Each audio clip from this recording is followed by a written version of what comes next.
Hello everyone, कैसे हैं आप सब। आज की वीडियो मेरे दिल के पास है क्योंकि इसके कंटेंट को लिखने में 7 दिन लग गए। 7 दिन बहुत खास है कि वॉरेन बफेट सर की तरह कैसे स्टॉक को सेलेक्ट करें। तो ये मत सोचिएगा कि मैं वॉरेन बफेट सर की बात करने वाला हूँ, ये बिल्कुल कुछ आधारित पे बनाया है। ऐसे उनके कुछ पॉइंट बताता हूँ कि क्या है कैसे हैं सबको, बट वीडियो यूनिक है ये मैं प्रॉमिस करता हूँ। एकदम लर्निंग और अर्निंग का बेहतरीन कॉम्बिनेशन जो आपको एक अलग दुनिया की सैर करवाएगा। तो मैं मुकुल अग्रवाल आपका आप ही के YouTube चैनल में स्वागत करता हूं। जो भी नए लोगों चैनल को ज़रूर सब्सक्राइब करें, बेल आइकॉन हिट करें और रात के 8:30 बजे का शो कभी मिस ना करें, जहां देते हैं कुछ ट्रेड जिससे आप कमा सकें। और साथ में स्टॉक मार्केट की किसी भी ब्रेकिंग न्यूज़ के लिए ट्विटर और टेलीग्राम से जुड़ जाएँ, जिससे आपको सब कुछ मिलता रहे।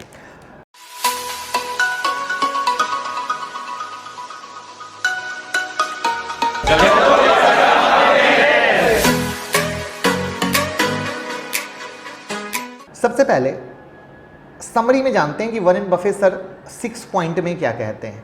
तो उनका कहना है कि भैया जब आप इन्वेस्ट कर रहे हो तो आपको पता होना चाहिए।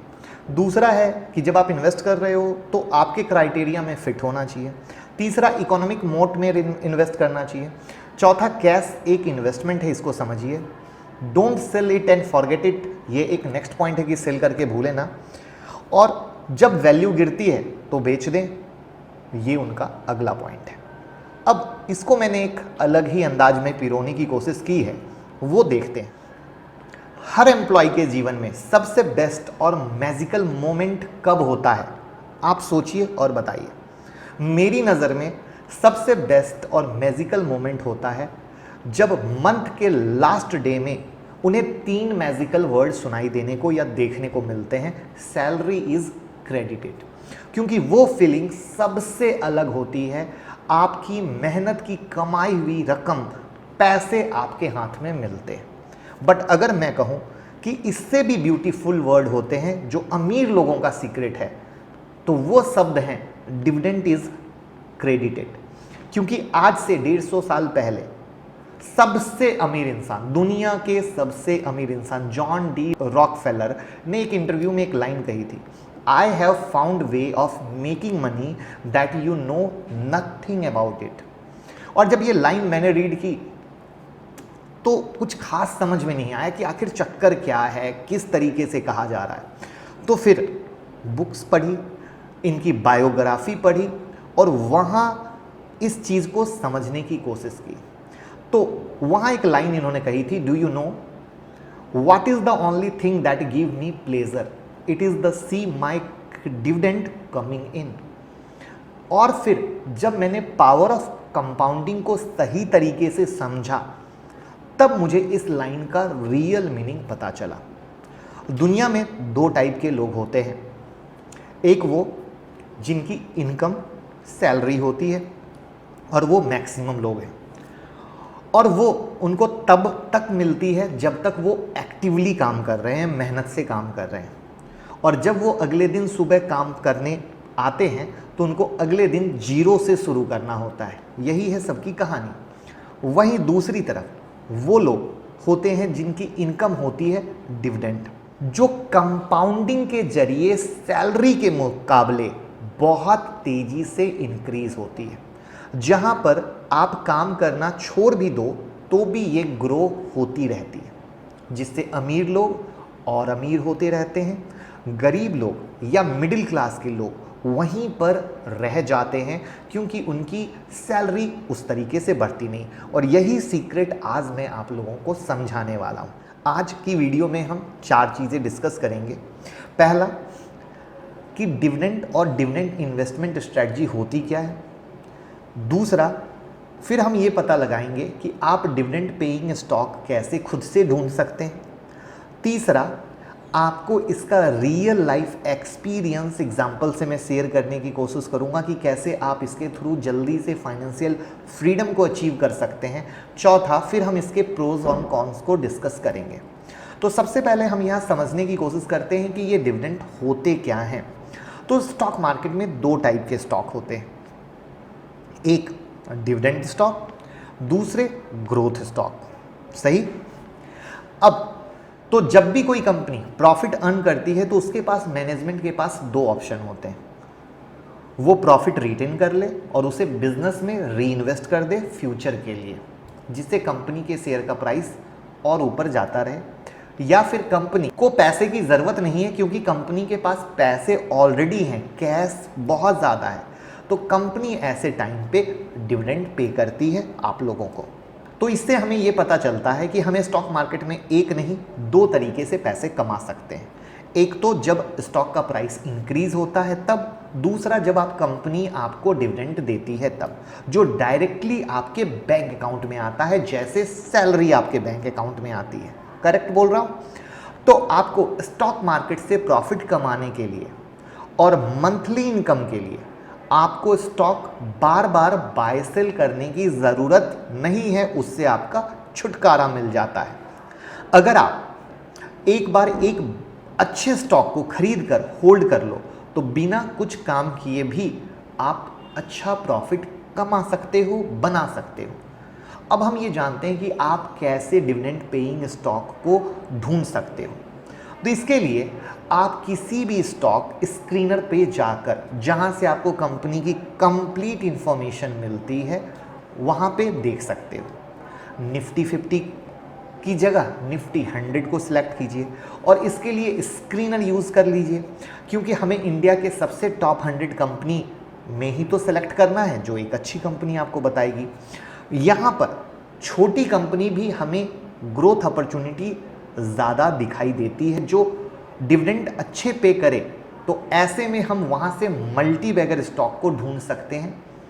उसके बारे में हम किसी दिन दूसरे दिन डिस्कस करेंगे, क्योंकि छोटे कंपनी को पकड़ना एक रिस्क फैक्टर भी हो जाता है।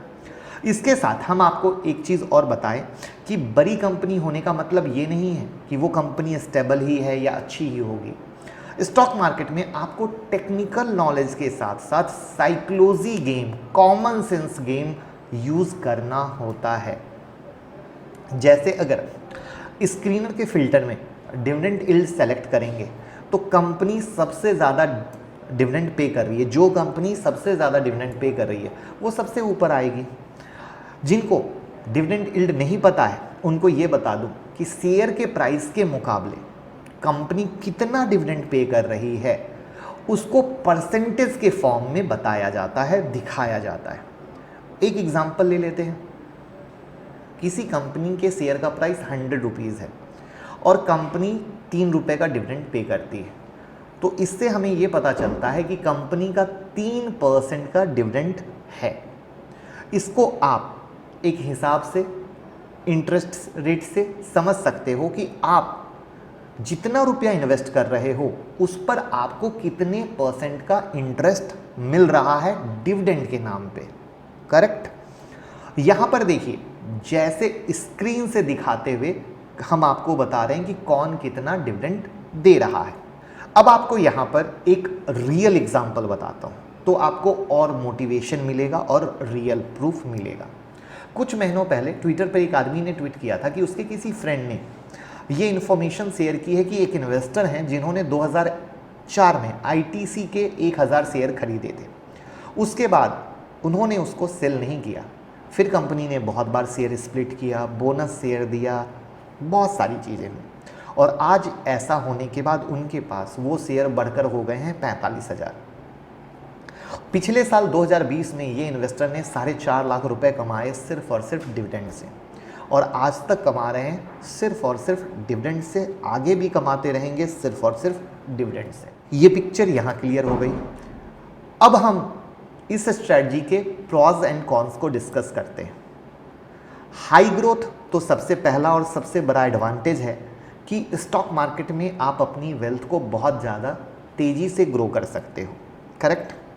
मतलब अगर आप अपने 20s की एज में हो और किसी हाई ग्रोथ कंपनी में इन्वेस्ट करते हो, तो आप अपने 30s या 40s की एज में आओगे तो वो कंपनी भी मैच्योर हो जाएगी, एक डिविडेंड पेइंग कंपनी बन जाएगी, और वक्त जैसे जैसे बीतेगा वैसे वैसे कंपनी स्ट्रांग होती जाएगी। और आज के डेट में बहुत सारी कंपनियां ग्रोइंग स्टेज में हैं, इसलिए इनमें इन्वेस्ट करने वाले लोगों की इनकम भी हाई रेट से ग्रो करेगी। अब आप में से कई लोग कहेंगे ये तो बहुत रिस्की भी होता है, डूबने का भी खतरा है, बहुत है। इसको भी हम डिस्कस करने वाले हैं। और ये एक सच भी है, क्योंकि पहले ही मैंने बोला ये बात। इसका दूसरा बड़ा एडवांटेज ये है कि आप इसमें छोटे इन्वेस्टमेंट से भी स्टार्ट कर सकते हैं, क्योंकि सब कहेंगे मेरे पास ज़्यादा पैसे नहीं हैं। तो जैसी इन्वेस्टमेंट वैसी रिटर्न। आप 100 रुपये से करो, 500 रुपये से करो, इन्वेस्टमेंट तो कैसे भी शुरू हो सकती है, लेकिन जैसी इन्वेस्टमेंट आएगी रिटर्न वैसी आएगी, ये एकदम क्लियर रहिए। तीसरा एडवांटेज ये है कि आपको इसमें डाइवर्सिफिकेशन करने को मिलता है।